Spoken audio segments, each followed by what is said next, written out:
Pustakawan dan Roh Tinta. Elara, seorang pustakawan muda, menemukan sebuah buku kuno yang terikat kulit di bagian perpustakaan yang terlupakan.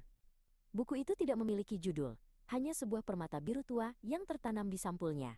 Rasa penasaran menguasainya, dan dia membukanya. Saat halaman-halaman itu terbuka, cahaya menyilaukan keluar dari permata itu.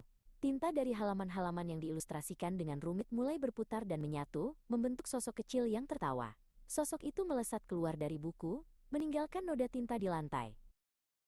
"Hati-hati!" Sebuah suara yang dalam bergema. Seorang pria jangkung dengan rambut perak dan mata emas melangkah keluar dari cahaya buku itu. Dia mengenakan pakaian aneh yang tampak ditenun dari halaman-halaman yang menguning. "Kamu telah melepaskan Nero, si roh tinta."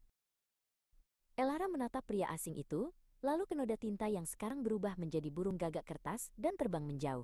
"Siapa kamu?" tanyanya, suaranya bergetar. "Aku KL, penjaga arsip abadi," jawabnya. "Dan kita harus menangkapnya sebelum dia menulis ulang duniamu." Nero si roh tinta terkikik saat ia melesat melintasi kota. Dengan setiap sentuhannya, dunia berubah. Lampu jalan mekar menjadi bunga bercahaya, dan mobil berubah menjadi kumbang logam yang berderap. Kekacauan yang menyenangkan baginya, tetapi membingungkan bagi semua orang. Kyle menjelaskan bahwa Nero tidak jahat, hanya saja ia suka bermain-main dan tidak memahami konsep konsekuensi. Satu-satunya cara untuk menangkapnya adalah dengan menggunakan pena pengikat, yang tersembunyi di dalam buku. "Kamu yang membukanya, jadi kamulah yang harus membantuku," kata Kyle dengan tegas. Elara, yang merasa bersalah dan bertanggung jawab, setuju. Mereka melompat ke dalam dunia di dalam buku itu.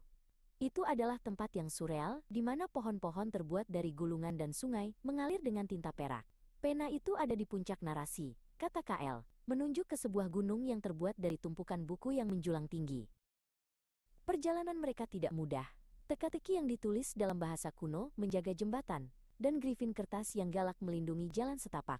Elara, dengan pengetahuannya yang luas tentang cerita dan bahasa, memecahkan teka-teki itu, sementara Kyle, dengan kekuatannya sebagai penjaga, menenangkan para Griffin.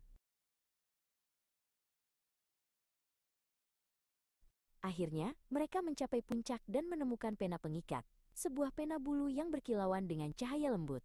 Saat Elara mengambilnya, Nero muncul di hadapan mereka, sekarang seukuran manusia dan terbuat dari pusaran tinta dan halaman-halaman yang sobek. Dia tidak ingin kembali.